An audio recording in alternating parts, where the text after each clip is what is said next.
Welcome back, ladies and gentlemen. ROX Tigers able to pick up the victory there in game number 1 over MVP with just 34.5 minutes on the clock. It was pretty systematic.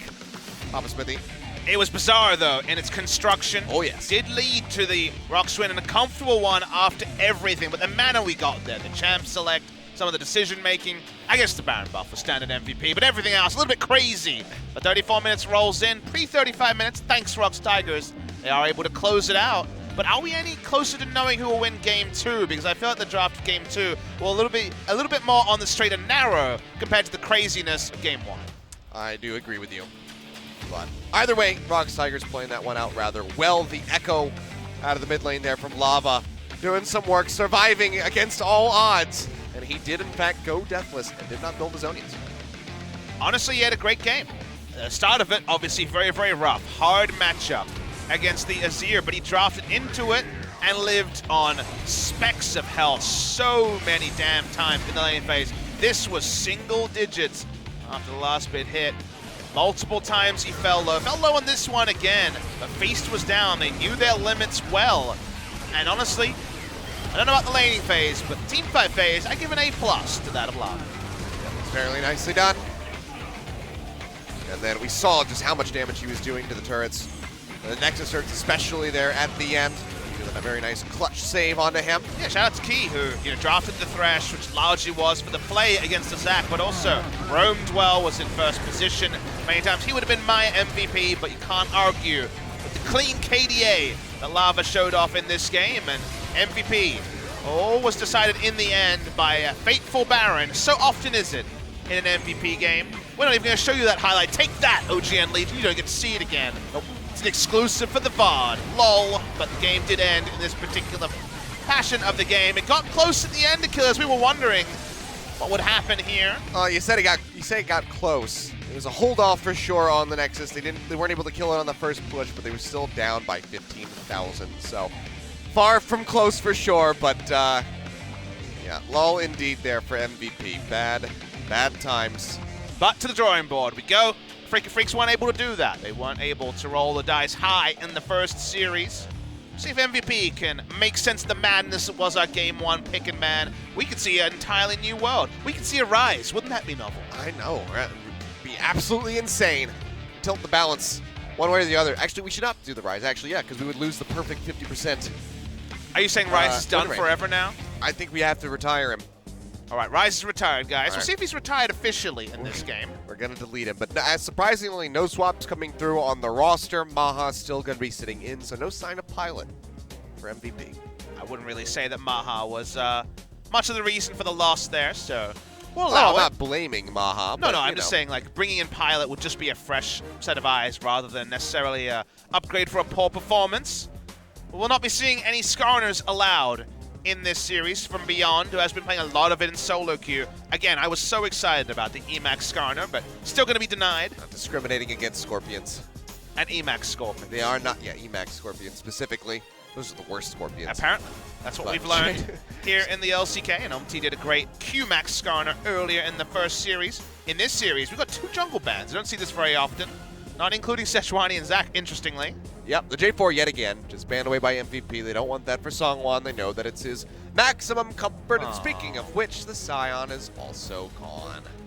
That wasn't even a bad pun about Max. That was just Scion being banned. The mid lane Scion dream is still dead, sadly. Ian has been playing that in solo queue. If you weren't joining us in Game 1, if you missed Game 1, maybe go back and watch it. It was a fun one. It was an interesting one, that's for sure. So far, the bans not too interesting. But we see any Game 1 impacts in the final round of bans. I think ROX Tigers have shown they're up for anything. Ready to get down and dirty or play a long game. They're happy to do whatever the game needs to be. And they don't want a Malzahar, which says maybe Zoe first pick if the Galio is accounted for. But how will MVP read this? So Galio available, Zoe available. Maybe just pick whichever one's left open is the way they're looking at it here. Or will we just see MVP ban neither of them? Ezreal also, very high tier pick that's available. Feeling like a red side pick with how many tier 1 mid laners are available. And with Vladimir banned, they're leaving 3 strong champions up, and theoretically MVP will take 2. So which one ROX is going to prioritize here? Zoe, the hover coming through. The Galio's still available, but they're going to lock it in. Ian hasn't played Galio this season, so interesting to see what they make of this scenario. Galio is kind of the... I think he's got it figured out all right. ...cleanest choice in this particular scenario. So we'll see what they decide. They're showing the Swain, but sadly we're not going to get... So we will get a Gangplank earlier. They've decided that there won't be 5 picks before Gangplank is locked in. And Beyond might be getting aggressive. They do lock in the Kha'Zix. So we're going to see the Kha'Zix here. Great champion to close the distance and take out the pesky Zoe. Again, the Galio here would be really good for MVP.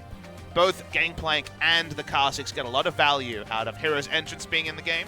Most people do, but these two, to the nth degree. So ROX Tigers, what we're thinking. Xayah, Rakan available. Will they be together? The lovers were separated in game 1. Well, looks like they're getting back together. Love wins.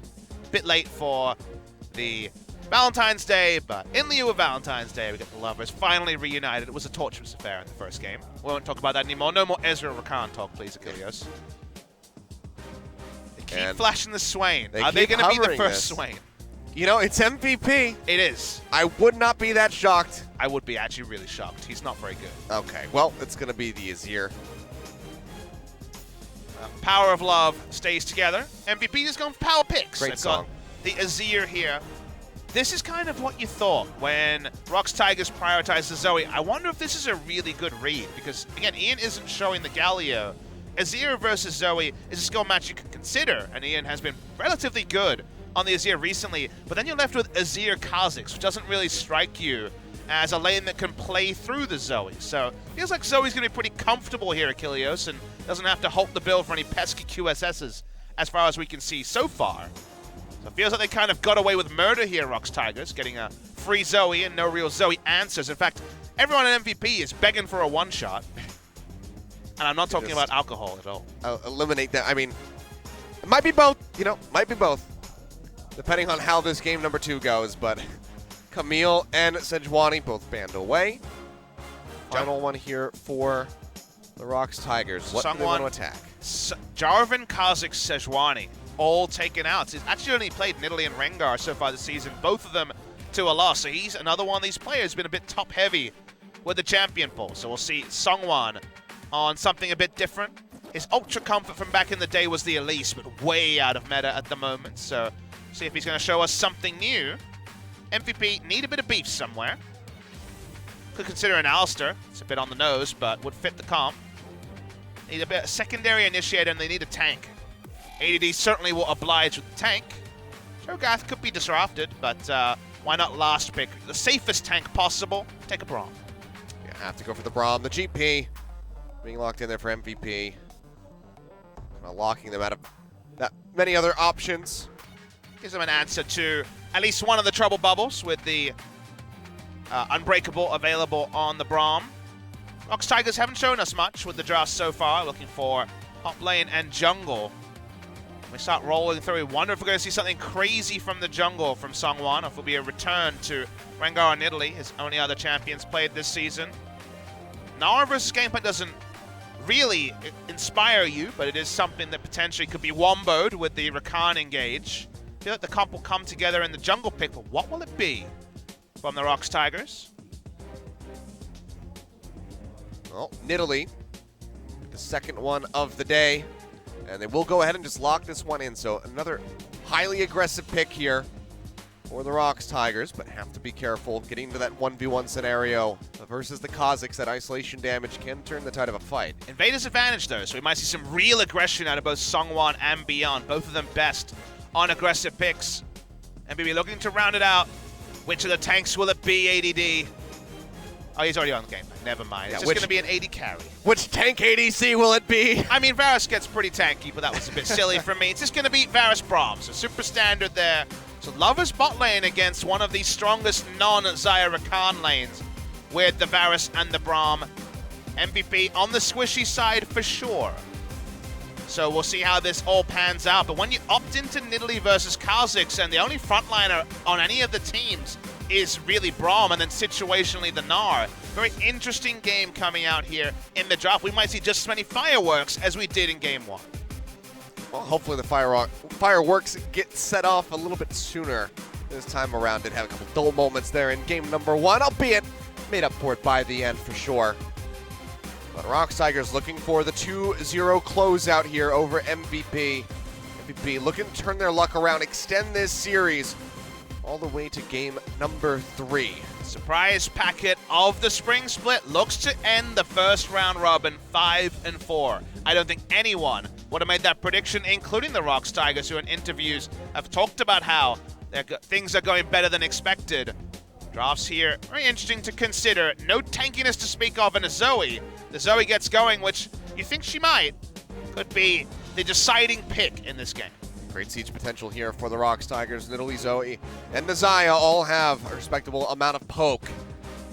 Let's see if they can pull this off. Let's see if they can make this even cleaner than game number 2. That would be pretty darn impressive, considering how much of a lead they were able to garner for themselves. But MVP, they don't want to go down without a fight. We know they will fight tooth and nail.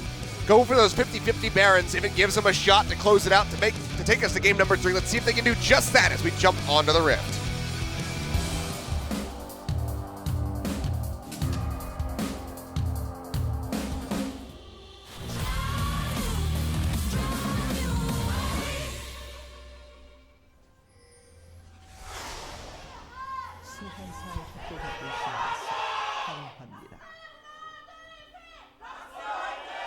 I'm not going to lie to you, there's not that many people here, and that MVP cheer was louder than I think either of the cheers in the first series, where there was a much more packed audience. And I'm not going to lie to you, Max did not buy an item. He decided that he is too strong independent Braum, mustache and all. Decided no items, only going to have the minion dematerializes for lane. He's just going to get that gold, and then he's going to rush back and find something. No, he probably But you know what the problem is? When you leave the lane, you want to obviously rush somewhere. So obviously his thought was, I need to scope out this particular brush to know about an invade. Problem is, when you commit to that, you can't just back at any time, because there's things like leashes and also position on the map that needs to be considered. It's kind of in no man's land right now. I assume he's not going to enter lane with no items. I think he might have baited himself. Maybe he forgot that the Dematerializer goes into your inventory slot, and he just thought that he bought. He just screwed up. But there's the amusing thing where if you have no items, you just look for a level 1 gank and then back. He actually has the unsealed spellbook, so at 2 minutes into the game, he does get to switch over summoners. Just going in the lane here. All right, what an alpha. He's going into lane with no items. Take that, Zion Rakan.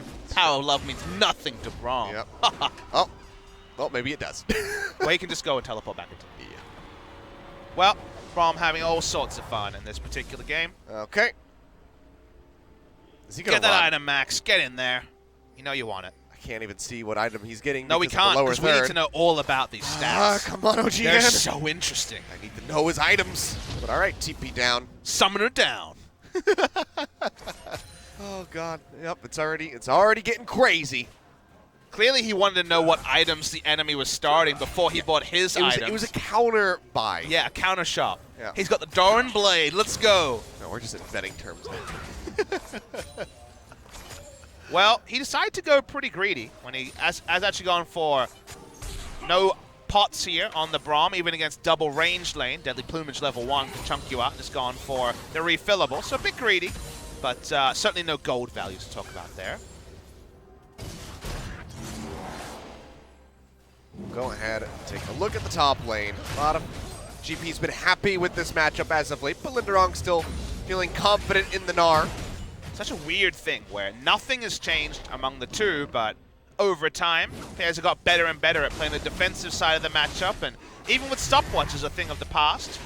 Gnars are finding that Gangplanks get out of lane against them pretty competitive in terms of CS, and now with the Relic Shield start, just the Q harass getting gold generation anyway, so whatever you do to hold down that darn Pirate's gonna need the nerf back to truly hold him down. SeongHwan currently sitting near the top side. Will be recalling, going for a dive right now. Be pretty ill-advised. So we'll just go ahead and peel back, and we get an Infernal Drake to start off this game, Papa Smithy. So things could get rather spicy a bit earlier on here. And with our focus on the items for Max, we should note also that Xayah has decided to truly show her love with a Relic Shield to get her support more gold. Deft was the first person post 8.2 changes to bring out the Relic Shield and said, when it came to MaHa, I did it to get extra gold for my support. It wasn't a choice for myself. Heavy nerf to the regen, so you do get very little health sustain from the Relic Shield on the AD carry, but it does mean one of the people in the lane has a Relic Shield. True love. 20 by a Relic Shield. True support for your support. Beyond going to take the blast cone over the wall. Will get spotted out by the ward. Drop a control. Lindarang still feeling fine enough to go ahead and play forward. Actually pretty insanely aggressive to put down a control ward and clear there when it's Gnar versus Gangplank. Surely Gnar is just going to walk over and clear it. But anyway. There's no way. It's just so aggressive that it's like, why would he do that? Is he still there? I don't know.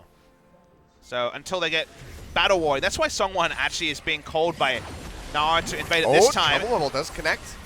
Oh, the Raptor actually stopping him from hitting the spear. Yeah. That was an important interaction. Oh, and he misses the smite, so still going to be Beyond picking up that big Raptor. They just saw Kha'Zix in the jungle, so Gnar can eventually walk over and clear the control ward that was put down. Seems like Lindarang doesn't care. He is just still playing very far forward, trying to farm up as much as possible. Well, I mean, literally no one could be coming, so. And, oh, well, SeongHwan. He's about ready to. He's up top. AD has been chunked out. He's going to appear, throws out the spear. Not going to find the connection, though. There was also a pretty greedy refillable potion start from Gangplank as well, so less regen. Oh, TP, even just for good measure here, as they try to open up onto ADD. Lindarang going to start off tanking it. He is just going to get taken down. No real juggling of the turret necessary, just the one turret shot. He is dead. It's guaranteed the minion wave to be in position. That was a real teleport if you want, not a counterfeit one from Lava. This comes to the top lane. Clean kill. Enacted there by the Nidalee, who hit the spear. First blood to ROX Tigers. Lava gonna go ahead. Didn't actually get an assist for his TP, but still quite nice for him to pick it up, so I'm sure he's going to be feeling a little bit bad for investing his actual teleport, not a freebie. You know, he's pretty thrifty. Lava on this Zoe. Zoe finds magic out of the drop of a hat, so he'll be fine. Not often that we see Ancient Coin start, but Key and Max have always been on the cutting edge of support itemizations. It was Max who was the first to do the Janna running full gold runes at the tail end of the 2017 summer season. This time it's Key, actually upgrading into gold generation that's largely been overlooked. We mostly see the AP support item, the rush into the Spell Thief side of things, but just going to be a bit more passive in his choice here. Keeping things nice and calm. A little over 1,000 gold opened up here for ROX Tigers. It's fun how if you track the logic, Sangyoon took Relic to get more gold for his support, and his support's gone for a very early gold generation of his own, which is very much trying to get Key to the first item. Traditionally, recently at least, the first item for Rakan and Xayah Rakan has been the Zeke's Convergence, which might be a surprise to other regions, but talking to Korean supports, it's such a big one-on power spike, and Ardent Censor's kind of fallen away in relative terms for the power spike that brings. Zeke's Convergence is very, very popular among the Rakan players with Xayah. Lava trying to keep Ian contained, trying to shove him back, but getting the hits in. Going to be a little bit difficult here. Can't quite open up a CS lead. Beyond appears here into the mid lane. Double bubble going to connect in onto him. Looking for the hit. Will just go ahead and chunk him down significantly. SeongHwan not in a position to follow up with a spear, however. Otherwise, that Kha'Zix certainly would have gone down. But that will go ahead, force the Kha'Zix back, or at least put SeongHwan in a comfortable enough position where he can take the blue buff and maybe even kill the Kha'Zix if he were to appear. So gets this takeaway, and we'll already have the Infernal Drake prepped here by Sangyoon and Key, so objectives already spilling over into ROX's favor. Yeah, the aggressiveness with the Nidalee is paying off, being able to pick up part of the first blood and now the first Infernal, which, given that they are going for a 4 DPS comp here, big pickup for the side of ROX Tigers. Now matchup going better than we've seen in recent memory. Oh, ADD, a lot of harass here, but often the transformation into Mega Gnar ends up halting the advance rather than further ensuring it, because the flash is still up from ADD, so chance of actually completing a kill pretty low for the Gnar if he transforms. He could have gotten that last Hyper Frog, was one hit away. Would have been a massive threat for a potential dive once that Mega Gnar came through. And maybe force out something like a flash from the GP. Doesn't find it though. Lindarang just gonna go ahead and ward forward. First Gangplank ult, predictably, just a wave clear one from the side of ADD, who did not have his teleport to get back to lane. It's going to be lots of aggressive shoving, and going pretty much the norm in the top side. Nidalee going better than expected, already upgrade from both junglers on combat items here. So no boots of mobility before the warrior enchant. That's pretty common in solo queue. Just focusing on the warrior here for Beyond. It's only 9.5 minutes into the game, and already better scoreline here for SeongHwan than what we saw from Spirit. 0-0-1. Keep on the front foot, then it does pay off what looked like a risky Nidalee pick on first inspection. Looking for another trouble bubble, but not going to find it this time around. Beyond remembers what happened last time. Doesn't want to experience that again. And with the MaHa coverage ban, a lot of safety in Lava. That's why we said the inevitability here of the Zoe hitting her item spikes. No suppressions and no QSS to have to buy early. The mid-jungle synergy is situational at best with the Kha'Zix and Azir, who provide a lot of damage but don't have the guaranteed setup of something like a MaHa. So Lava continues to free farm. SeongHwan, already with his jungle enchant, going to be happy to turn onto the Rift Herald. So far, so good for the side of ROX Tigers. SeongHwan going to be able to get one down very easily, and get another look at this top lane. ADD is starting to suffer. He'll still be keeping up as far as the gold is concerned, but he can't really stick around in the lane for too much longer. It might just get forced back yet again. Nearly has the TP available. Would like to hold out at least until that's back up, but look who's back up top lane. Might just be losing the turret in that case. SeongHwan spending all of his time topside, trying to force vertical jungle, trying to harass ADD away from lane. That's inevitability about the gold generation here, because SeongHwan's spending so much of his time trying to ruin the Pirates' day. He's doing a pretty darn good job of it here, as this turret has been whittled down considerably by Lindarang. Hasn't been able to take it yet. As Beyond pushes forward. Locks himself getting spotted out, but the control ward there will go ahead and see the big bug.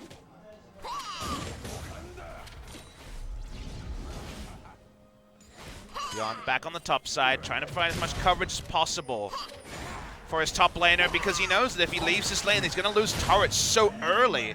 With the Phage, the harass has already started to go excellently for the side of ROX Tigers. We know this turret is low. The transformation means less auto attacks here from Lindarang, just one single head.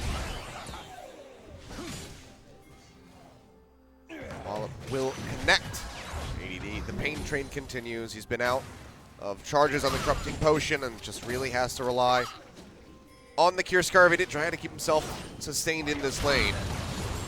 And the longer the lane here for ROX Tigers top side, the better, because they can, in the 4-1, make the Gangplank accountable, whereas Nidalee and Zoe just want to group and play through the mid lane and start sieges. Those two champions together are kind of the entire siege comp for the ROX Tigers. We're going to see the Rift Herald summoned in mid lane. Let's see if it's safer than game 1, where it fizzled out. Something tells me they'll be able to get the channel off. TP coming back into the top lane as ADD. So rejoin, keep this turret alive. Beyond is waiting in the wings.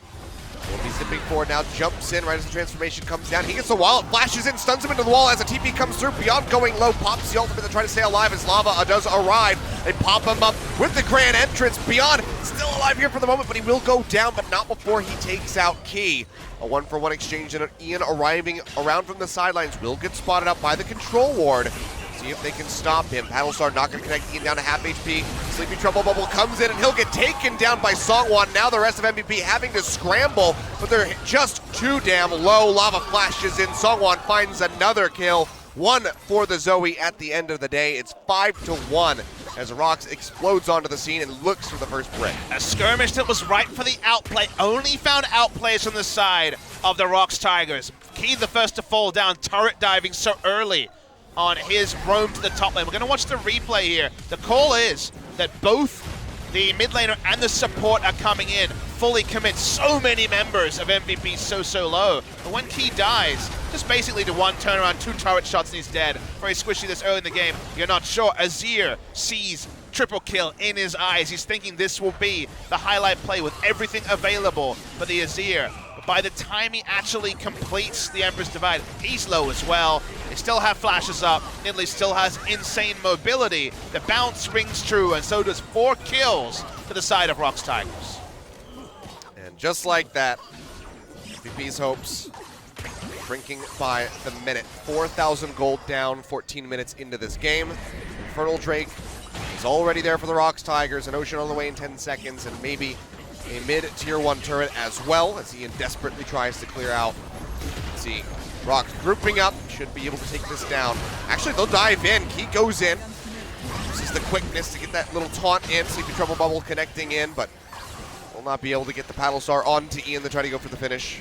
Harold will die, just going to be traded for the 1 turret. It's such a disaster for the side of MVP, because what did we say in Champions Day? We said no one on the side of MVP can handle a Trouble Bubble short of perhaps Max on the first one. They have 1 unbreakable shield, and then everyone else is squishy. They have no plan to actually hold down the Zoe. She's getting more and more massive as a teleport comes in. Here's the Gnar. Lindarang gets the stun into the wall. Up. Max getting popped up, just doesn't stand a chance. Lava will find another kill.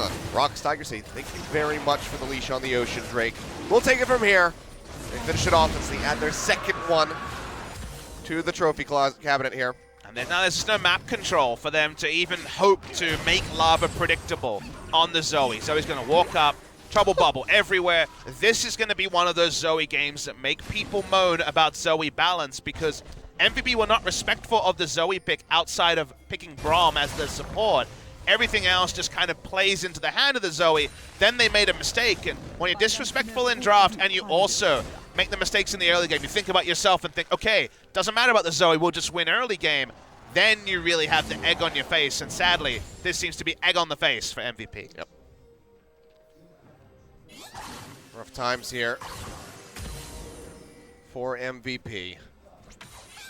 Probably wishing that they were playing against Kuro Zoe right now, since that wasn't that was much more manageable. If you give Zoe enough rope, she'll make you hang for it. That's just the reality of Zoe as a champion. The heavy-handed Zoe nerfs aren't live here in patch 8.3. The 0.25 seconds on the queue that is a meme in and of itself means that she's at full power, she's ready to roll, and ROX Tigers even have a farmed and fed Nidalee to pick up Rod of Ages from the jungle pre-20 minutes also to compound the pain. 3-0 and 3. And I mean, like you said, pre-20 minutes. It feels like this game's been going on for a bit longer than that, given just how many kills ROX has put on the board. But still, not even close to that. Biggest thing that we found today, kind of the most heartening thing that makes me smile, is now we've got players like Grace and Lava, where you think, how good are these guys? These mid laners who are a lot less known, a lot newer on the scene, both of them having impressive days. Lava has impressed us a couple of times now, and now he's on a fed Zoe, so he's having a whole whale of a time. Quite good for him. As the last outer turret will go down. All 3 tier 1s being taken out here by the ROX Tigers, advancing that gold lead as much as possible. 6.2 thousand now. Yeah, 4 people show up at a turret. A Gangplank ult comes in. If it doesn't, they take the turret. If it does, they wait for the next wave and then take the turret. There's really nothing that MVP can do with how strong these numbers are at, but they're going to try a teleport. Remember, that's a GP teleport. Yeah, TP is going to be coming through. Cannon Mirage comes down. Glacial Fissure not going to get the hit of Sangyoon. Hopefully uses that Featherstorm to keep himself alive and out of danger. Double Bubble comes through, finds the hit in onto the Kha'Zix. ADD going to body block, but now Grand Entrance comes in. They just get destroyed. The damage exploding forth. Will not go down. They will be able to retreat here with their lives, but they have to go back to the fountain. And now ROX, with the wave pushing in, can just posture forward and try to siege up onto this tier 2. Yeah, 2 people almost instantly exploded, but that doesn't need an ult from Lava or SeongHwan. They can do another rotation of that. Key had to use the stopwatch as you're a bit too aggressive. They'll back away. They'll continue pushing in other lanes. But we're starting to see a preview of the inevitability of the siege phase for ROX Tigers. It might just get worse and worse here for MVP as another Infernal Drake is on the way in just a few minutes, as well as that Baron here in 1 minute and 40. Plenty of damage here for the ROX Tigers to try to take that one out. Not as much as MVP, but them getting into position to try to take it out is a whole other topic. 2,000 gold lead for the Nidalee. 500 for Gnar, which, let me tell you, feels like 2,000 because Gangplank's not ahead of you for once in a competitive game. By going full gold generation here. Lindarang is strong, so ADD is going to show respect and measuredly pull back. 2 items already complete for Lava. The magic resist on the side of MVP largely absent, so waiting for the next siege, and maybe they won't even wait that long as they're going to start contesting the blue buff just to continue to try to take away everything that MVP holds deep. Try to kill that one, and actually, yeah, Sangyoon does manage to walk away with it beyond not having the smite. Costs him that minor objective. Lava yet again looking for the hits. Nice unbreakable there by Max does spare him quite a bit of his HP being lost. Second Infernal spawning in a minute 40, and MVP in no position to contest it. Just looking for picks here, but nice little defensive ward popped over by Max, I believe. Does delay any picks from coming in. And that Rod of Ages was done around the 18-minute mark, so the Nidalee just utterly massive in this game. SeongHwan, an old favorite of his, 3-0 and 3, 100% kill participation.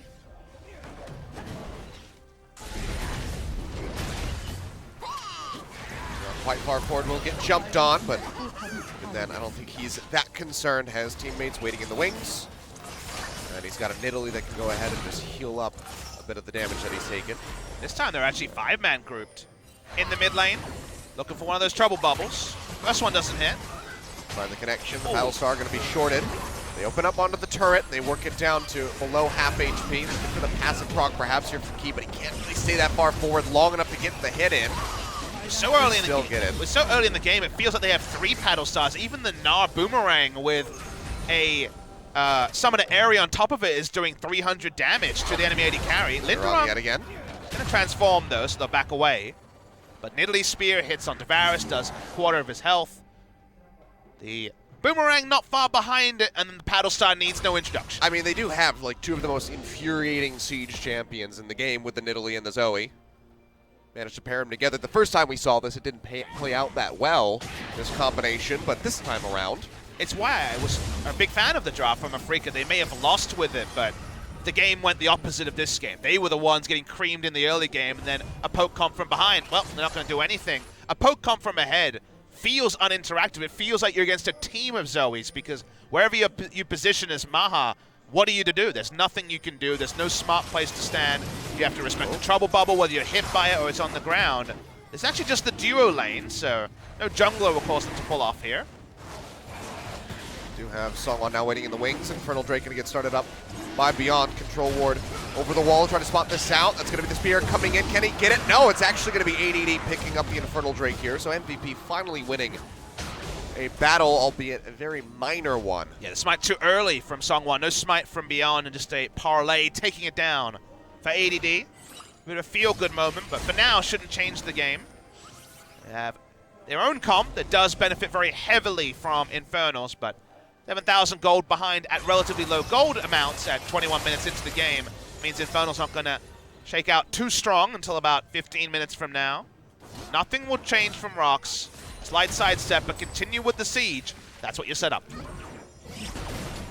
Trouble bubble just going to be short there to connect onto ADD. He's got the orange as well to get himself out of there. Still, ROX should be feeling quite all right to go ahead and siege up onto this turret. As Lava keeps trying to poke people out. A nice barrel in will clear out the minion wave. Should toss into the back just to try to get a little bit of damage in, but actually probably should have saved it to help keep Sangyoon topped off. Big hit connects in onto Max. Lava jumps back with the portal jump. Will keep himself safe, but the turret will stand for now. They're waiting for the next minion wave before they probably do take this turret. Gnar keeping Azir occupied in mid lane, but he's going to try and reinforce as MaHa starts to feel the frustration. Bubble nearly connecting there. Cannon barrage comes down. Lindarang looking for the ult, does find one, hits Max into the wall. Glacial Fissure will come down, pops him up, and Lindarang still sitting nice, pretty up here in the front lines. Azir goes in, does manage to take out the Gnar, but Ian takes a massive hit.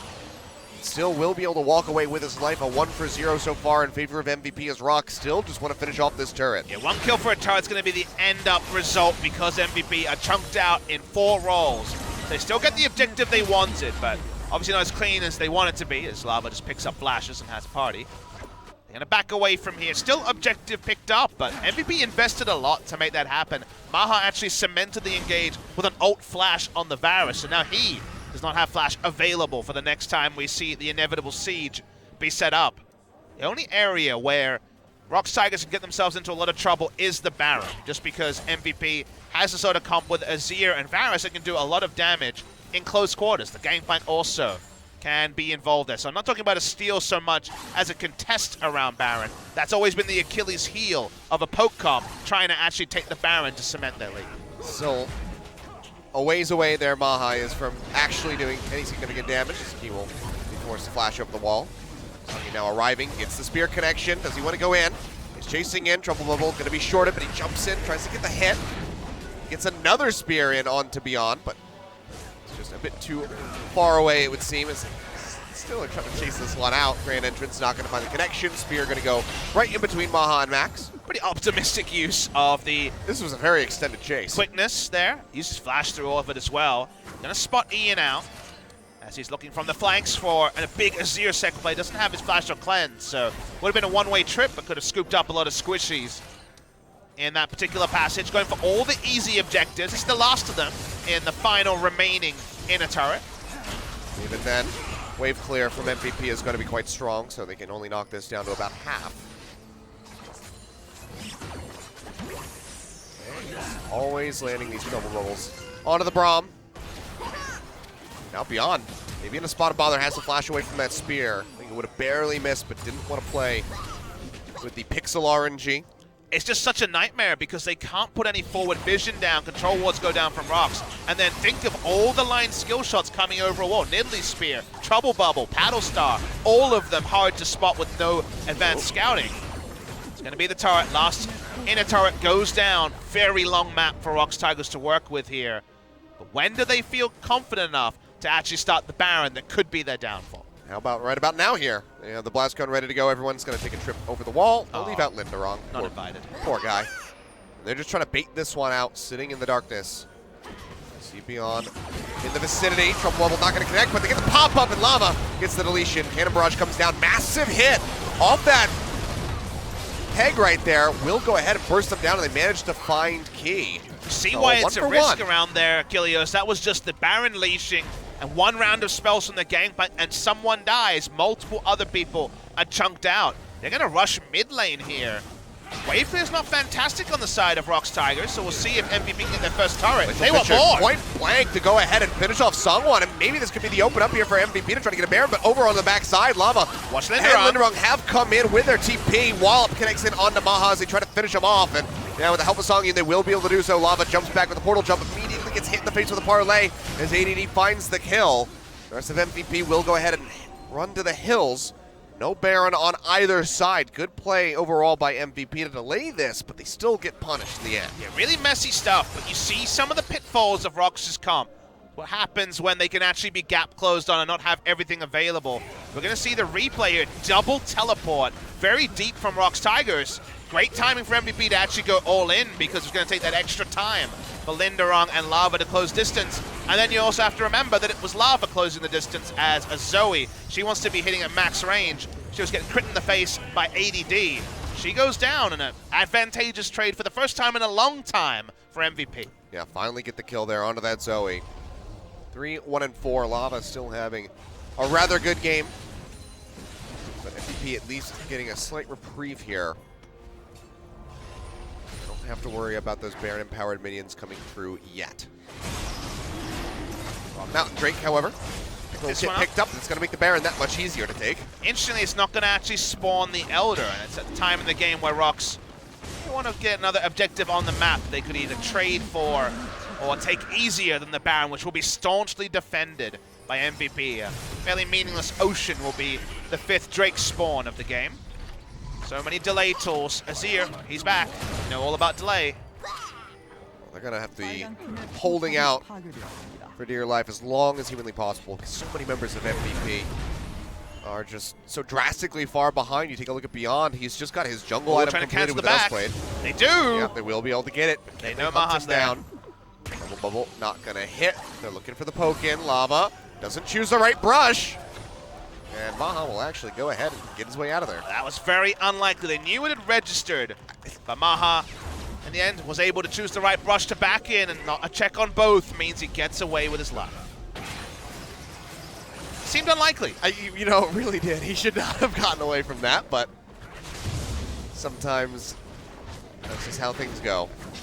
MaHa's build is just putrid. He's almost 100 CS behind. He had to go QSS. Oh, yeah. He's got 1.5 items. Yeah, he had to go QSS Ninja Tabi to try to slow down the effect of the pokes. All he really is one round of spells and no damage behind it. He's an ultimate at this point. Yeah. Trying to lock everybody in and hope the Azir can burn them down, since he at least has a minor amount of power behind him. Trying to build up more and more. Trouble Bubble does get the connection onto MaHa, but no position for the Paddle Star to hit. But yeah, I mean, he and Beyond are both insanely underpowered.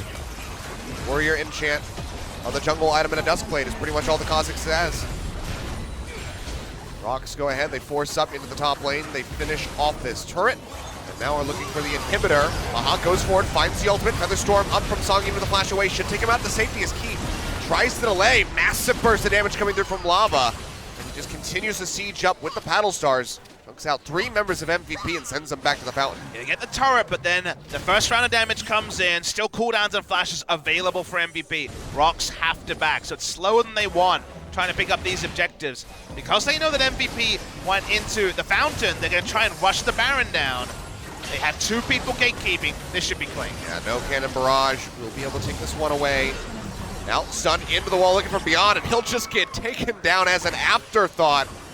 Post Baron, 10.5 thousand gold rather, in the lead here is the ROX Tigers, and now they have 3 minutes on the Baron buff to go ahead, add more to that, and in all likelihood just close out the game, maybe another 35 minutes. While there's a lot to like about the teamfight comp from MVP, it's not without its flaws, and consider that Sangyoon is a god at this point in the game. He has his Infinity Edge, 3 items strong, and he also has 50% damage amp coming through with the burn effect on the Zeke's convergence. We've seen him caught at the start of fights and have to use his ult reactively. If he's actually free hitting, he might just blow MVP away alone. Kramer-esque when we saw Kramer and Tucson pop off on this same pairing.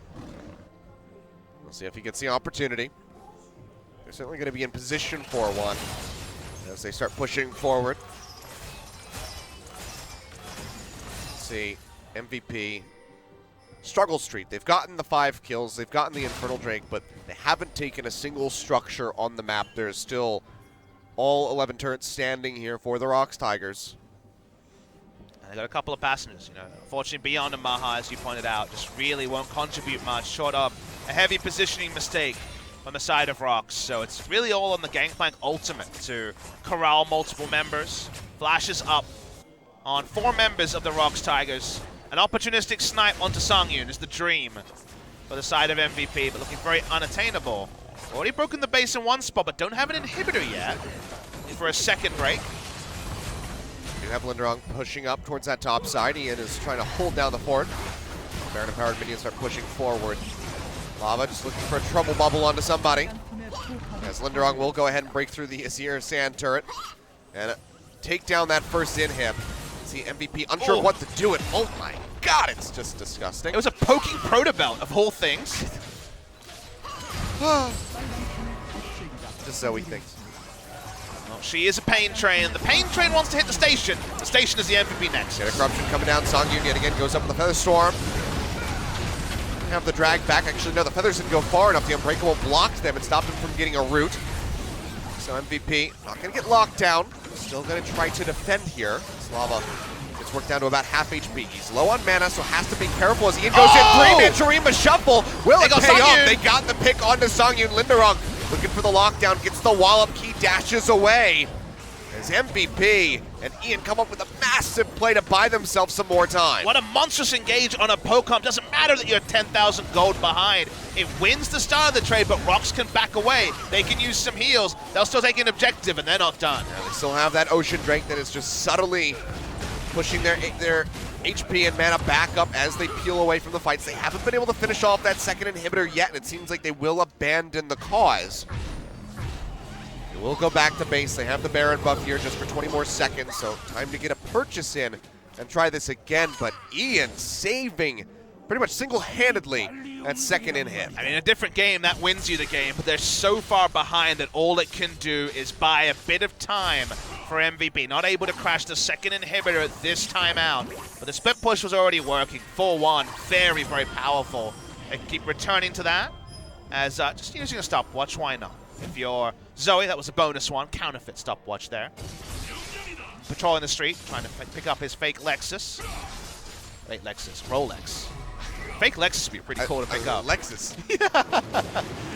Who's producing a fake car like that? I don't know. If you know anyone, let us know. Or we return to this particular game. I'm sure I could find one in Philadelphia. They would love an Elder, but the Elder's not on the map. The Elder will spawn, as well, you know Philadelphia much better than I. I don't think you've ever. Have you ever been to Philadelphia? No, I have not. I didn't think so. Wasn't on the world stop. Thankfully. It's on the list. I would take it off the list. The only thing that's worth going to Philly for would be a cheesesteak, but you can find a perfectly adequate one inside New Jersey. Well, regional beef aside, the beef for this particular game, as line skill shots keep being aimed at Ian. We're still waiting for the max range paddle star to show us epic gameplay. Will we see one? So far, no. Not yet. Super Creeps pushing it further forward there into the top lane, getting ready to crash. And over onto the Nexus turrets. Mid at the same time, getting chunked down. Proc getting ready to come through. Key able to stick around. They will finish that one off. Now looking for a second and potentially third inhib. Lindarang will be able to go ahead and take out the one here in the bottom lane. No one contesting him. He's got the GA. He's got the transformation. He needs one more hit to finish it off, but it's just going to be a matter of time. Yeah, second 4-1, much narrower. It's not top lane and bot lane, but still getting so much damage onto these inhibitors. Oh my MaHa god, was massive hit! He almost goes down. Redemption into the back. Can he get him? Yes, he does! He gets assassinated by Lava with the Redemption. It's taken down all three inhibitors. Have Ball and MVP holding on to the dregs of their base as much as they can, but it's just not working out for them. Lava does nearly die, taking one too many turret shots. But this is looking like the end, Papa Smithy. The first Nexus turret goes down. SeongHwan will get taken out by a turret of all things, but ROX are still posturing forward, trying to get the fish. Lindarang with the transformation, Sangyoon's free hitting for the Gnar ultimate. They get the pop onto the GA there for Beyond. He'll get taken down. Another burst from Lava finishes him off. 12-7, double wallop. Nexus will fall 36.5 minutes in. ROX Tigers complete the 2-0 and shut down MVP. And they are very deserving victors of this particular game. Really nice stuff from the ROX Tigers. Game 2, they go for the poke comp, very similar to what we saw from the Afrika Freaks in Game 1 of the day, but where Afrika failed, the snowball started. Great counter jungling by SeongHwan, really making the Kha'Zix a non-factor in the game. And then we saw all hell rain loose in ranged skill shots, line skill shots, never any vision to see them early, and when they finally did start hitting, there was some highlights. That there were. There's a lot of highlights and a lot of clips that could have been taken from that game right there, but MVP, back to the drawing board for these guys. It seems like they have reverted to their former selves. Not coming out, not being very competitive in either game. A moment here and there. But outside of that, it was pretty damn convincing by the ROX Tigers, who are that much closer to overtaking KSV, tied as far as their win-loss, but just 1 point behind them on the standings. And I want to reframe your words and say that ROX Tigers are that much better than MVP. It is actually a considerable chasm here. ROX Tigers are looking good. They do join KSV at the top half of the table, and it's no fluke.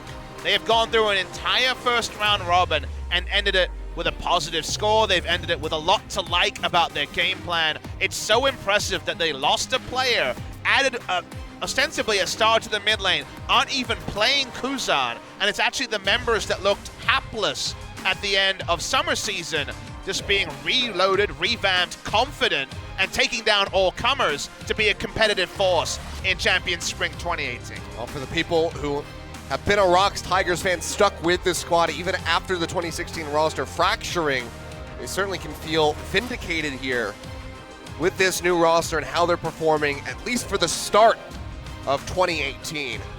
How things are going to be moving forward, we do not know, but for now, the ROX Tigers are here to play, and they are walking away with numerous victories. Here's what we can say. With the match wins they're putting together, maybe they're already out of relegation consideration. Another match win, and they'll be basically safe, you'd have to say. Usually it's around 3 to 4 to 5 maximum for teams that are caught in the bottom of the table. Gangplank did a whole lot of damage, but they let Gangplank farm well, not that well, as Gnar was able to stay ahead of him for much of the early game, and then they just coordinated the 4-1. Gnar was pushing down inhibitors, the 4 members were doing ridiculous amounts of damage, poking down people, and sadly for MVP, MaHa was hapless this game in particular. Second item coming in comically late into the piece. The Varus was an ultimate and nothing else. Yeah, I mean, Ian having at least, the one real nice stream of shuffle there in the bottom lane by the inhibitor, catching 3 members, but without the damage output from the Varus being higher, it cost them quite a lot in the end. But your MVP for game number 2 is going to be Lindarang out of that top lane. 79% kill contribution and his 4th MVP win so far. Goes down the defensive tree of the Resolve, but didn't need to be defensive here. A bit of respect for what he knew he'd be fighting. He'd be invading aplenty as we get to see those numbers. Husin Deft on top, but a lot of people coming behind them, and another great team display from the ROX Tigers. I love the synergy between these members. There's no need to muddy the waters. Excellent. Exactly, and this was a really extended load of kills after he had failed the turret dive, or so it seemed. The turnaround on a very extended trade here. Looks like it'd be a 1-for-1, maybe even a 2-for-1. This time, Ian could not pull off the Shurima Shuffle to end all. That was later in the piece, but sadly for him, that was after the game was largely done and dusted. Yeah, that was definitely a rough one, piece of that with his life, as well as the lives of the rest of his teammates here in the top lane. And then just skirmish. This is not a front-to-back team fight. This is just a pure brawl for the ROX Tigers. It's every man for themselves, basically. Good to see some of these replays for the first time as we had so much action in the tail end.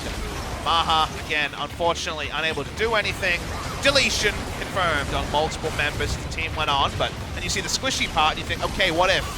The what if was cemented by the huge Shurima Shuffle play much later in the game.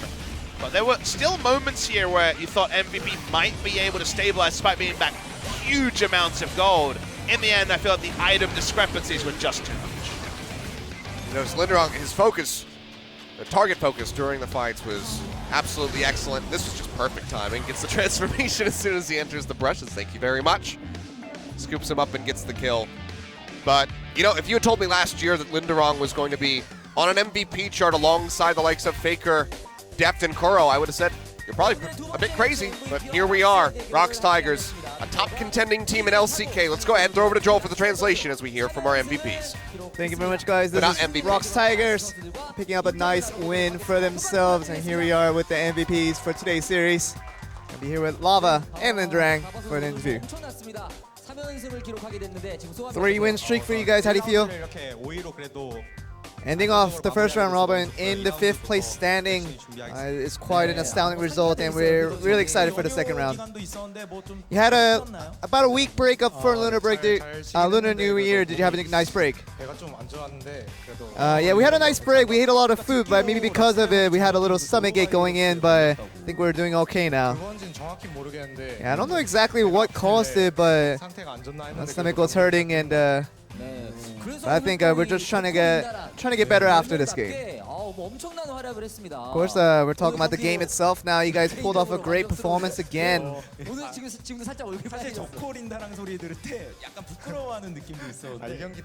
lot of people talked about your game 2 performance. Yeah, I think game 2 I could have been a little more brawler-like when just beating up my opponents, but kind of disappointed I didn't get as much opportunity in that. I thought it was doing fine. It really was impressive performance from you as well. Lava just moving around and evading all the skill shots, but hitting all of your skill shots in return. The coaching staff kind of recommended Echo in this composition, and during practice when I did try it out, it wasn't a bad result, so I thought it was worth the try in this occasion. And we kind of have to see what we are talking about when it comes to all the wonderful plays that was made by the Echo here. Yeah, this was. Did you think that you were going to live out this one? I thought I was going to live out a little more safer than what it ended up to be, but It was a lot closer than comfort. 하더라고요. 막 죽은 줄 알았는데 살았다 하고 도망가더라고요. Yeah, I mean he was telling us that he died out, but we saw him kind of escape out alive. So it's a good result in that one. 여기 뭐 대변인 같은 느낌이에요. 그러고 보니까 린다랑 지금도 이렇게 이 따봉을 되게 좋아. Lindarang, you really do like to put up your thumb. Just saying good at putting the thumbs up. That's kind of your signature mark on here. 얘기는 들었는데 자세히 보진 못했어요. I don't know what you're talking about. I think I'm trying to. I think it's mostly when I'm streaming.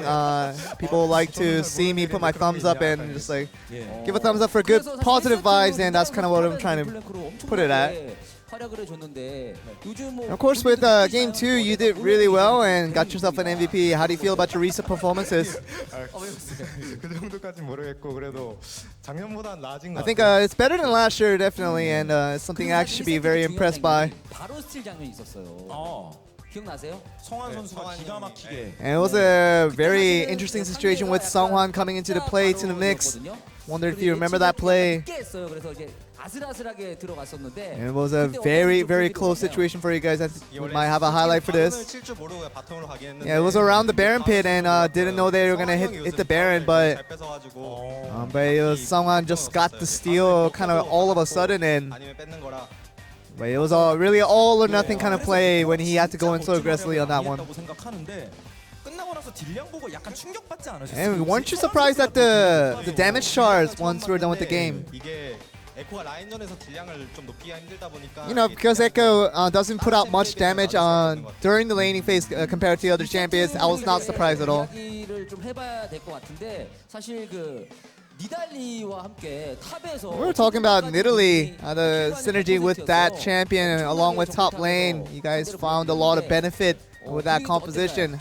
How was that overall? 초반에 니달리도 잘 풀리고. And Nidalee was really off to a fire in the early game, and I was off to my own as well. So, you know, both players feeling very confident going to the mid game. Was a lot of confidence on our part. Let's look at one of the replays here. It felt like MVP did a good job of fighting back on this situation. We were talking about the teleport play that could have happened here, and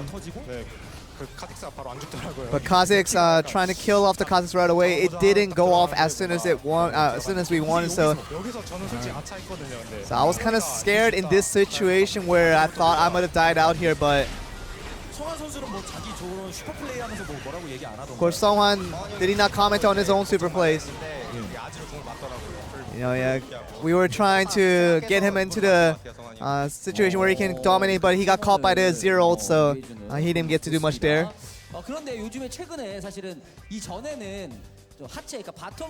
Going back to what ROX Tigers used to represent is that the bot lane used to do a lot of carry, but now it seems like the top side of the map from ROX Tigers is seeing a lot more power increase as the games go by. Well, I mean, not all games reflect that comment, as you said, but there are times where, you know, we can take the load off of the bot lane to do a little more carrying on the top lane as well. So I think it goes the same for me as well in mid lane. Yeah, just very similar to what Lindarang was saying earlier. Do you feel like your results now are a little bit better than what you've been expecting? I think the results are surprisingly good for the past couple of games. I'm really happy with that. It seems like Lindarang, you've been on fire in the laning phase and as a top laner in general.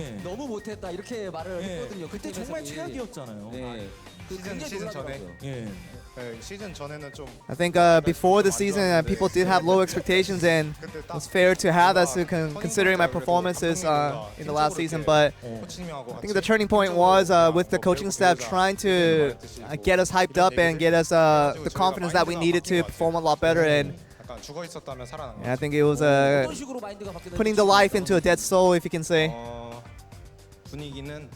I think the team morale kind of is affected by the actual game results, where we lost a lot in the previous months, and And that team morale does get affected by that, but getting the wins consecutively like this does boost up the team morale to a positive manner. He did finalize the first round robin. You need to have a lot of fans cheering on for you guys, but anything you'd like to say? 남은 우선 응원해주신 팬분들 정말 감사드리고요. We always thank you guys for your support, and we have second round robin that we're prepared for. We're gonna try to get a good result. We're gonna show that we are different ROX Tigers this year. Lindarang, would you like to add on to that? You want to do that little thumbs up that we've been talking about? There we go. 좀 어색한데. It's a little awkward, but I'll give you a lot of thumbs up, and in order to do that, we need a good performance, and I'm sure we'll try to do our best to get a good performance.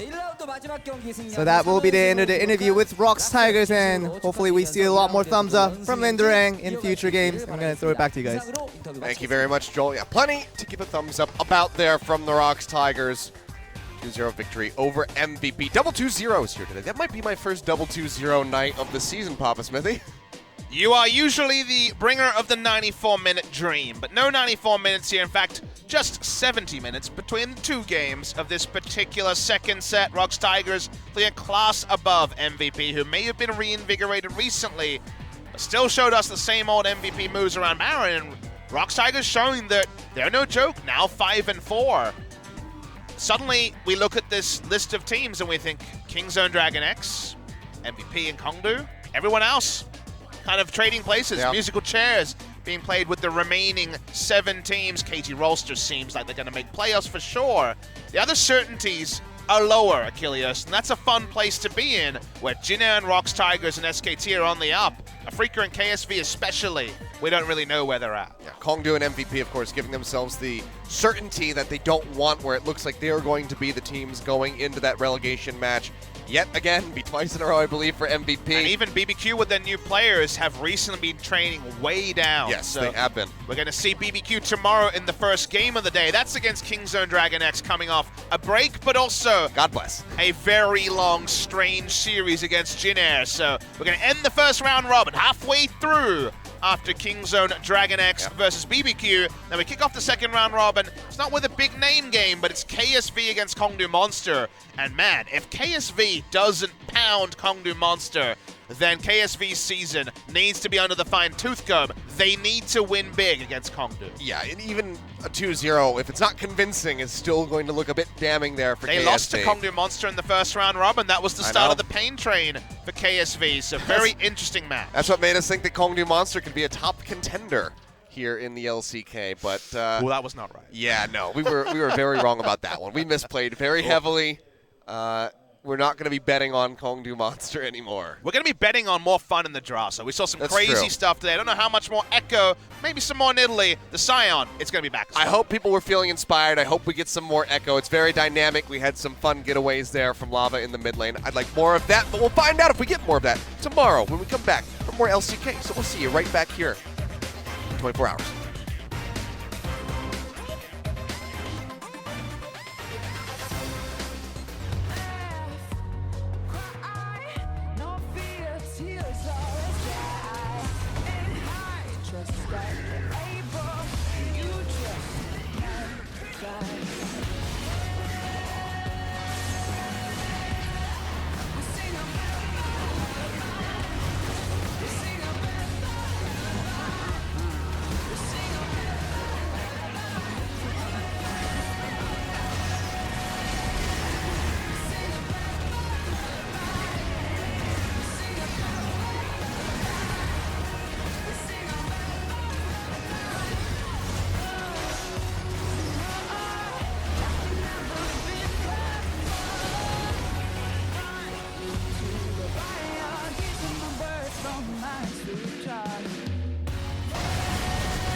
fly.